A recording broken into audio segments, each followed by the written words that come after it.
हमारा दूसरा चैप्टर है HCF एंड LCM।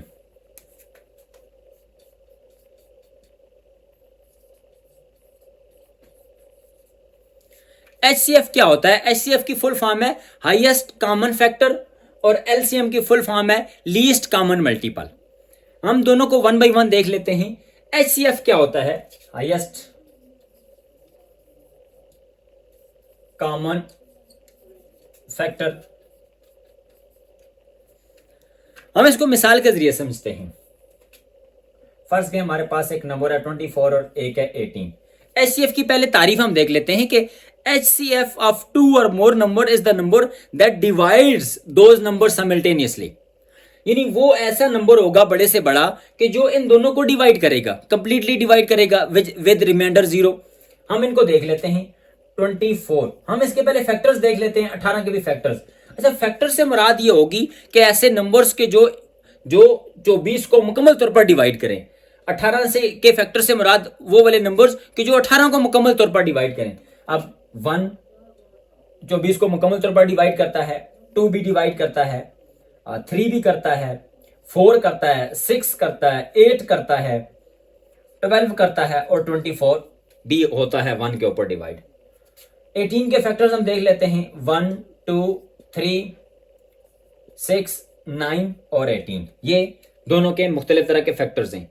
अब हम यहां पर देख रहे हैं कि जो सबसे छोटा फैक्टर है वो हमेशा 1 होता है। यानी 1 तो एक ऐसा नंबर है कि जो हर एक को डिवाइड करता है। और सबसे बड़ा आप देख रहे हैं यहां पर 24 का 24 है और 18 का 18 है। यानी फैक्टर्स में सबसे छोटा हमेशा 1 होता है और सबसे बड़ा वो नंबर खुद होता है। अब हम यहां पर देखते हैं कि इनके कॉमन फैक्टर्स कौन कौन से हैं जो दोनों में मौजूद हैं। 1 मौजूद है, 2 मौजूद है, 3 मौजूद है, 6 मौजूद है। ये हमारे पास कॉमन फैक्टर्स आ गए 1 2 3 और 6। अब हाईएस्ट कॉमन फैक्टर, फैक्टर्स हमने पहले मालूम किए, फिर कॉमन फैक्टर मालूम किए। अब इनमें से हाईएस्ट कौन सा है? अब हम देख रहे हैं कि हाईएस्ट 1 2 3 6 में 6 है।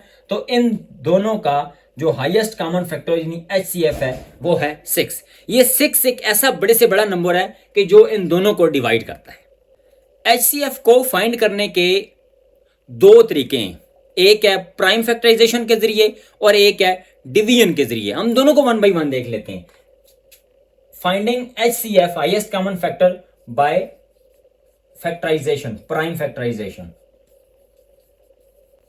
फर्ज करें कि हमारे पास नंबर हैं 24 और 12। हम इन दोनों की वन बाय वन अलग अलग प्राइम फैक्टराइजेशन करते हैं।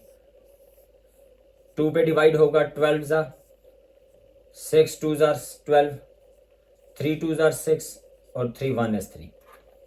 अब हम यहां 12 की देख लेते हैं। 2 6 जा 12, 2 3 जा 6, 3 1 is 3।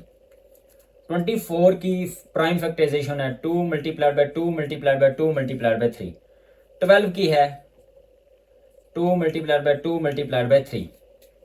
ये हो गई इसकी फैक्टराइजेशन। अब हमने इनके कॉमन जो फैक्टर्स हैं वो देख लेते हैं।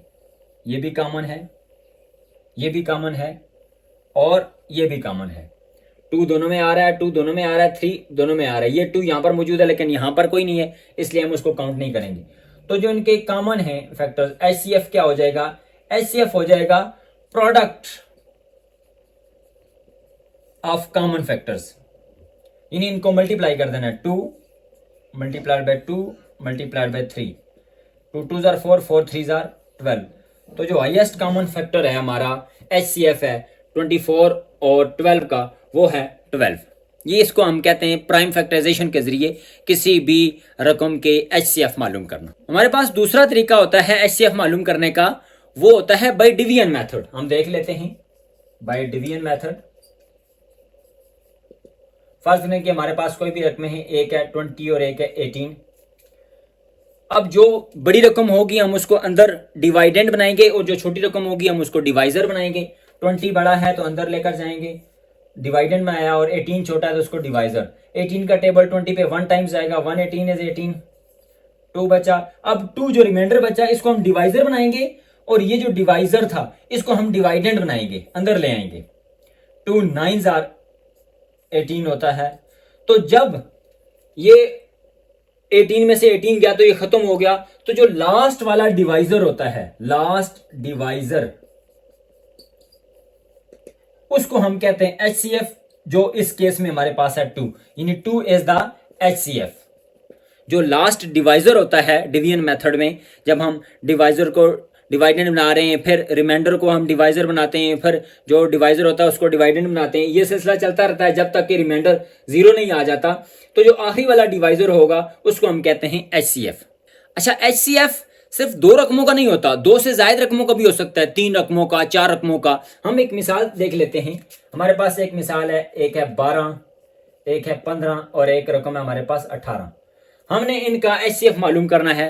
दोनों तरीकों से हल हो सकता है। हम डिवाइड के तरीके से देख लेते हैं, जो इसमें कोई ये कैद नहीं है कि किस रकम को आप पहले हल करें, किसको बाद। कोई से भी 2 रकमों को आप पहले हल करें, जो जवाब आएगा उस को तीसरी पे डिवाइड करें, तो फिर जो भी जवाब आएगा वो आपका HCF हो जाएगा। ये नहीं, हम जो सबसे बड़ी वाली है उसको हम पहले अंदर रखते हैं, दूसरे नंबर वाली को बाहर रख देते हैं, इससे कोई फर्क पड़ता। 115 इज 15, 3 रिमाइंडर, इसको हमने डिवाइजर बनाया और जो डिवाइजर था उसको डिवाइडेंड बनाया, 5 3 आर 15। तो आखिरी वाला जो डिवाइजर है वो HCF कहलाता है। तो इन 2 रकमों का हो गया HCF 3। अब हमारे पास ये HCF आ गया इन 2 रकमों का, ये वाली रकम रह गई है। अब इस रकम को हम अंदर लिखेंगे डिवाइडेंड में, और जो HCF आया है इसको हम बाहर लिखेंगे। 3 का टेबल 4 टाइम्स जाता है, 4 3 12 होता है। तो यहां पर खत्म हो गई। तो आखिरी वाला डिवाइजर यानी ये जो 3 है ये HCF है इन तीनों रकमों का। अगर कोई चौथी रकम होती तो अब हम 3 को उस पर डिवाइड करते, 5वीं रकम होती तो उसका जवाब उस पर डिवाइड करते, और ये सिलसिला चलता रहता। अब हम इसी सवाल को बाई प्राइम फैक्टराइजेशन देख लेते हैं। 2 6 आर 12, 2 3 आर 6, 3 1 इज 3। अब यहां पर देख लेते हैं 15 का। 3 5 आर 15, 5 1 इज 5। 18 का। 2 9 आर 18, 3 3 आर 9, 3 1 इज 3। 12 की फैक्टराइजेशन है 2 मल्टीप्लाई बाय 2 मल्टीप्लाई बाय 3। 15 की है 3 मल्टीप्लाइड बाय 5, और 18 की है 2 मल्टीप्लाइड बाय 3 मल्टीप्लाइड बाय 3। ये होगी हमारे पास फैक्टराइजेशन। अब हमने कॉमन फैक्टर्स देखने हैं। अभी हम देख रहे हैं 2 इसमें मौजूद नहीं है, तो 2 तो कॉमन होगा ही नहीं। ये भी 2, ये भी 2, लेकिन इसमें कॉमन नहीं है, तीनों में कॉमन होना चाहिए। 3 3 और 3, इसका मतलब है कि 3 एक ऐसा फिगर है, एक ऐसा हिस्सा है जो कि तीनों में मौजूद है। तो जो कॉमन फैक्टर है हमारे पास वो है 3। अब दूसरा इसके मुकाबले में कोई है नहीं, अगर कोई दूसरा था उसको मल्टीप्लाई कर देते। ये चूंकि अकेला है इसलिए यही हाईएस्ट है, हाईएस्ट कॉमन फैक्टर हो गया। यहां भी जवाब आता है 3।